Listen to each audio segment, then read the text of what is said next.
पोस करके बड़ा कर दिया।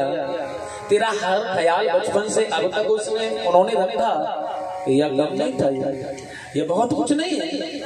तू अपने पैरों पर खड़ा कर दिया है, आज तू ऐसे बात ऐसे शब्दों को कह रहा है कि तुमने क्या किया हमारे लिए, तुम क्या कर सकते हो हमारे लिए। माता पिता का सदैव स्मरण रहना चाहिए, ध्यान रखना है। जीवन में कथाएं आदर्श होती हैं हमारी, जीवन में हम कथा सुनते इसलिए जिनके द्वारा हमें शिक्षा मिले, जिनके आदर्श के साथ हमें ज्ञान मिले और जिस आधार पर हम चल करके अपने जीवन को व्यतीत करें, यही कथा होती है, यही शिक्षा होती है। और जिसने यह कथा को नहीं समझा, जिसने एक शिक्षा को नहीं ग्रहण किया और कथा सुन करके बैठे और चले गए, उसने जीवन में पाया क्या। ध्यान रखना है सज्जनों, माता पिता का सबसे बड़ा धर्म होता है, सबसे बड़ा फर्ज होता है, हमें उनको प्रणाम करना चाहिए। जीवन में उनके लिए क्या करेंगे हम, क्या कर सकते हैं। इसलिए प्रातः जागने के बाद में अपने माता पिता के चरण स्पर्श कर लेना ही बहुत कुछ है। बहुत कुछ नहीं कर सकते हैं तो अपने माता पिता के चरण स्पर्श करो प्रातः काल। मातृ देवो भव, पितृ देवो भव, आचार्य देवो भव, गुरु देवो भव। भगवान राम, माता कौशल्या के यहाँ भगवान राम प्रकट होकर के आए चतुर्भुज रूप में। माता ने एकदम स्पष्ट कहा, मुझे भगवान नहीं पुत्र चाहिए, और ऐसा पुत्र चाहिए जो जमाने वालों के लिए आदर्श बने। भगवान ने शिशु बन करके, इसलिए सबसे पहला कर्तव्य मेरे प्रभु जी का एक ही था। बड़ा सुंदर तुलसीदास जी ने कहा है, प्रातः काल उठकर रघुनाथा, मातु पिता गुरु नावै माथा। प्रातः काल उठे के रघुनाथा, मातु पिता गुरु नावै माथा। प्रातः काल उठकर रघुनाथा, प्रातः काल उठे के रघुनाथा, मातु पिता गुरु नावै माथा। मातु पिता गुरु नावै माथा, मातु पिता गुरु नावै माथा।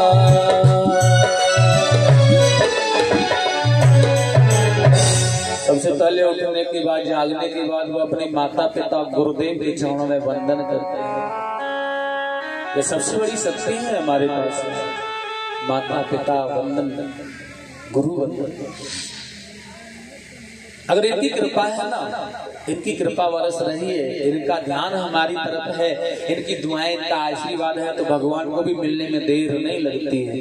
क्योंकि यह सत्मार्ग देते, यही तो, यह सेवा ही तो भगवान को प्रसन्न करने वाली है। ठाकुर जी भी बहुत जल्दी मिल जाते हैं, थोड़ी सी, केवल थोड़ी सी मेहनत करने पर। लेकिन भगवान, माता पिता की सेवा नहीं की तो भगवान की सेवा क्या करोगे। माता पिता का ख्याल नहीं कर पा रहे हैं जीवन में, तो ठाकुर जी को कैसे मिलेंगे, ठाकुर जी का कैसे बन पाएंगे, भगवान को कैसे। इतना भी मिलेंगे। माँ बैठी हुई घर पर भूखी है, हम परिक्रमा देने के लिए जाएं तो क्या लाभ है उस परिक्रमा का, क्या फल मिलेगा। माता पिता बेचारे दवाई के लिए तड़प रहे हैं, तीर्थों में जाकर के हम दान करें तो उसका क्या मतलब, क्या फायदा इससे। ऐसे कर्मों से क्या लाभ है, कोई लाभ नहीं मिल सकता। कितना भी लुटा दो, कितना भी दान कर दो, लेकिन माता पिता अगर प्रसन्न है, उनकी दुआएं तुम्हें लगी हुई हैं, सबसे बड़ा धन है, सबसे बड़ा आनंद है हमारे जीवन में। वह सारे तीर्थ, सारे धाम सभी तो माता पिता के चरणों में, सर्वस्व जाने की जरूरत है। दुनिया में भगवान गणेश जी ने माता पिता के चरणों में स्पर्श करके उनकी परिक्रमा करके सारे धाम सर्वस्व पहला स्थान प्राप्त कर लिया। पहला स्थान। केवल माता पिता की परिक्रमा करने के तुरंत बाद ही सर्वस्व मिल गया उन्हें, क्योंकि माता पिता की परिक्रमा कर लेना भी सर्वधामों की परिक्रमा कर लेना, इसलिए माता पिता का हमें ख्याल रखना चाहिए।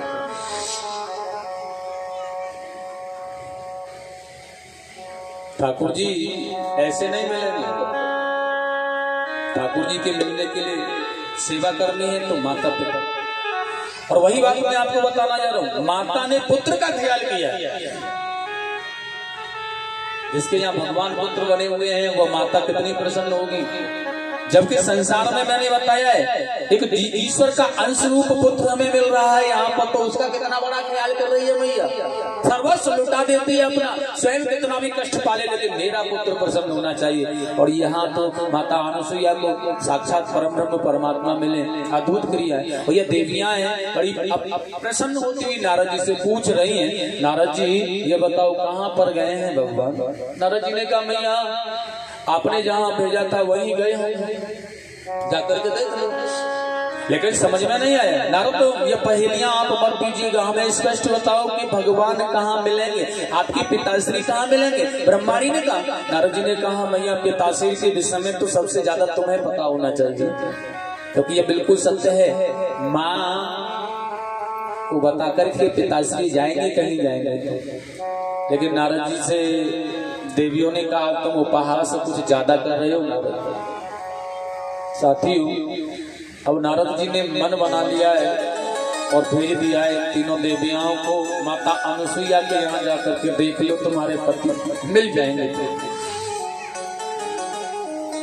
और ये तीनों देवियां है ना माता अनुसुईया के यहाँ पर आ गई, और देवी अनुसुईया के यहाँ आकर के देखा है खिड़कियों में से ये तीनों देवता है ना झांक करके देख रही हैं, या बालक बने हुए त्रिदेव माने स्वयं का इनका रूप है ना अलग नहीं है, भेद नहीं है उसमें, एक जैसा है। और यह पहचान भी नहीं सकती कि किसका पति कौन सा है, इसलिए आवाज लगाने लगी आज हरिओम मैया। मैया ने आवाज सुन करके दरवाजा खोला, दरवाजा खोल करके एकदम से देखा है तीन बड़ी सुंदर देवियां हैं। भैया ने कहा क्या चाहिए आपको, कहाँ जाना है बताओ। लेकिन ये तीनों देवियाओं ने देखा है हिम्मत से काम लेनी है। यहाँ जो देवताओं का यह हाल है हमारी क्या आवश्यकता है। जहाँ पर तीनों देवता बालक बने पड़े हैं वहाँ हमारा क्या विषय। भैया ने कहा क्या चाहिए आपको। देवियाओं ने कहा कहाँ से आई हैं आप।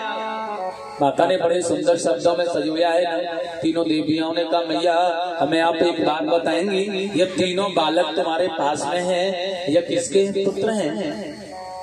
मैया ने कहा ये मेरे पुत्र हैं, मैं माँ हूँ इनकी, ये मेरे पुत्र हैं। देवियों ने कहा सच में आपके ही पुत्र है ना। हाँ मेरे पुत्र हैं।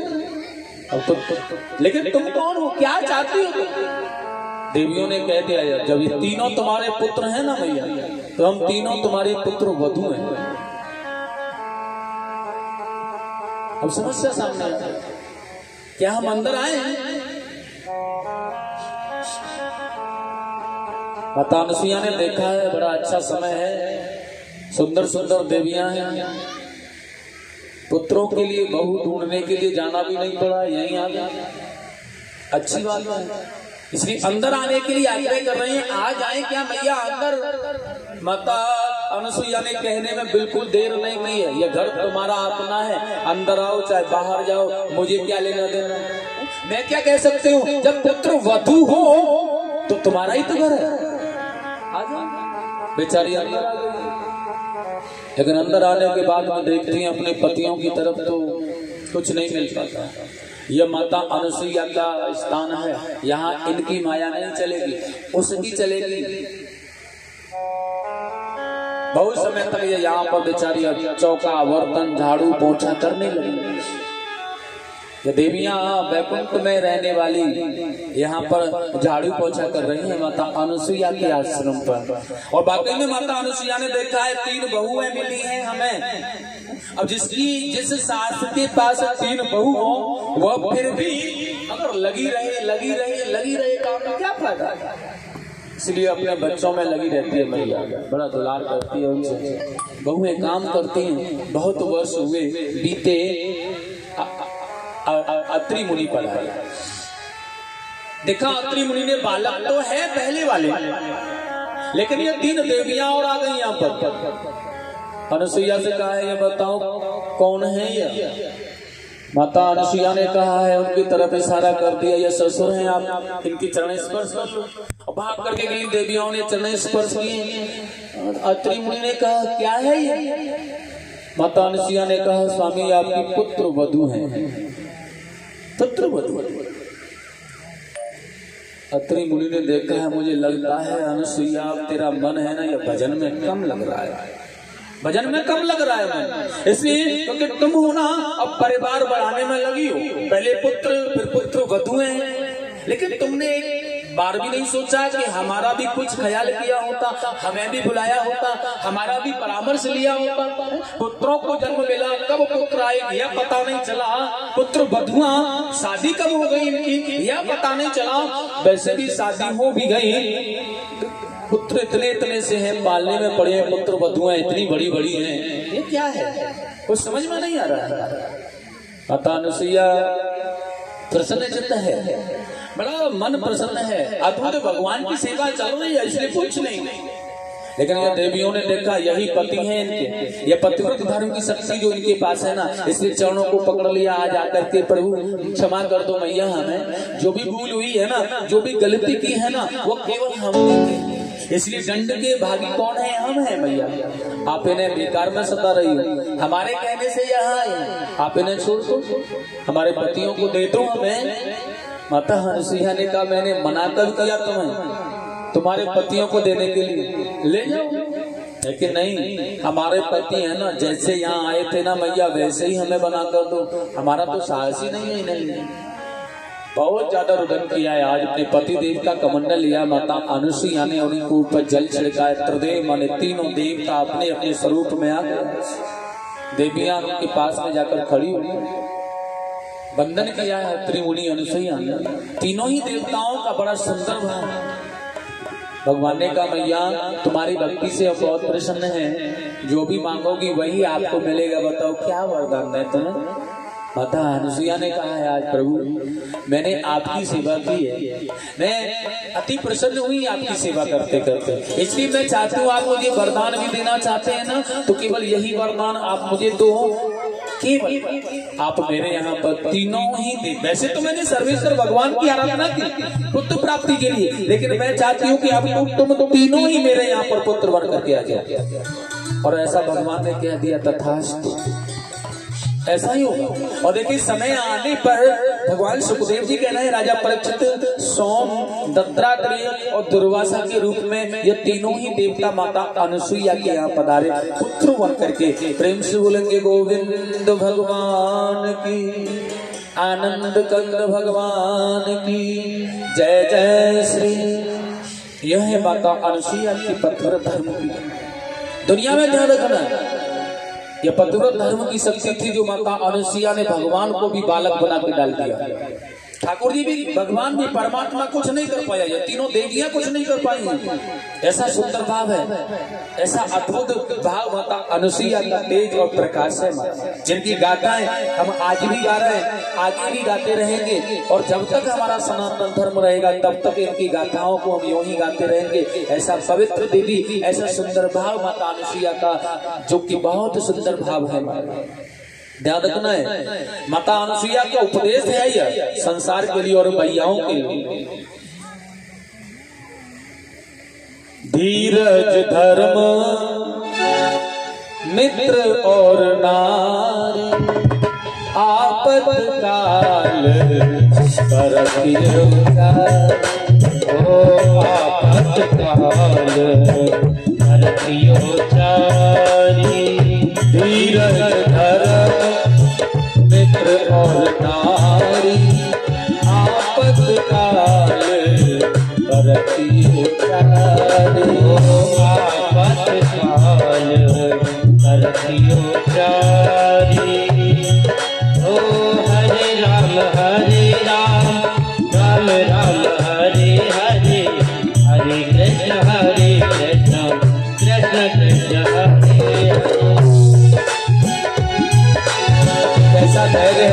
अंदर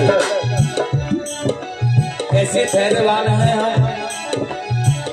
व्यास जी महाराज बड़े दुखी रहते हैं, मन लगता है कभी कभी ऐसा ठाकुर जी की सेवा में मन नहीं लगता, क्या करें।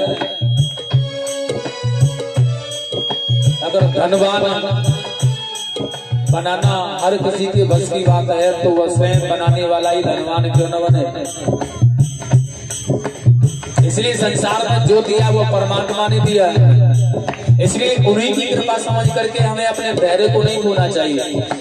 यह परीक्षा संकट के समय ही देने के लिए समय आता है कि हमारे ऊपर संकट आया है तो हम कितने बड़े धैर्यवान हैं। मित्र हमारा कितना साथ दे रहा है, ऐसा तो नहीं कि धनवान थे तब तो हमारा साथ दिया और धनहीन हो गए तो हमें छोड़कर चला गया। यही मित्रता है क्या? नारी हमारी पत्नी कितना साथ हमारा धन में देती है, कितना साथ दे रही है, वो कितना ख्याल कर रही है, हमारे ऐश्वर्य को उसने भोगा। क्या वही हमारी पत्नी विपत्ति आने पर हमारे साथ खड़ी है? ये देखा जाए बड़ा सुंदर कहा है। नारी का सबसे बड़ा धन होता है पति। वृद्ध रोग बस जल धनीना, बस कह रहे तुलसीदास जी माता अनुसुईया की पवित्र वचन है।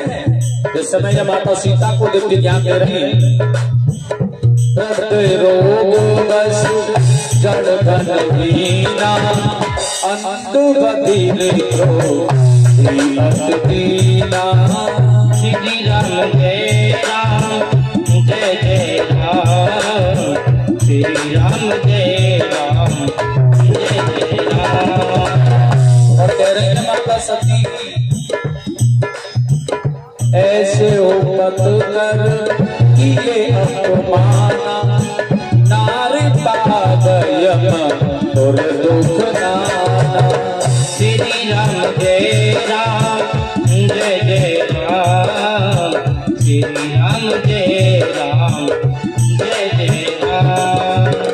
एक धर्म एक व्रत नेमा, एक धर्म एक व्रत नेमा, कार्य वचन मन पति पद सेवा, श्री राम जय राम जय जय राम, श्री राम जय राम जय जय राम, श्री राम जय राम जय जय राम, श्री राम जय राम जय जय राम, श्री राम जय राम जय जय राम।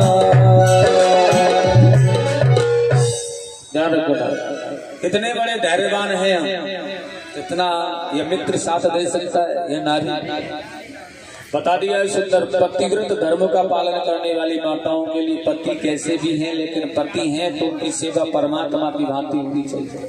तुलसीदास जी ने तो बहुत बड़ा विवरण कर दिया है माता अनुसुईया के द्वारा, बड़ा सुंदर कह दिया है।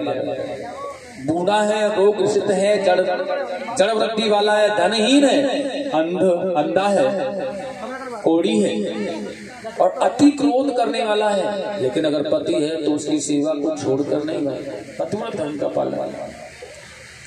ऐसा बताते हैं ऐसे पति कर किए अपमाना, नार पाव यमपुर दुख। ऐसे भी पति का अपमान अगर नारी करती है तो उसे यमपुर में जाकर के नाना प्रकार के दुखों को भोगना पड़ता है। ऐसा पतिव्रत धर्म का बात बिल्कुल वही महाराज वाल्मीकि जी भी अपने वाक्यों में बड़ा सुंदर कह रहे हैं।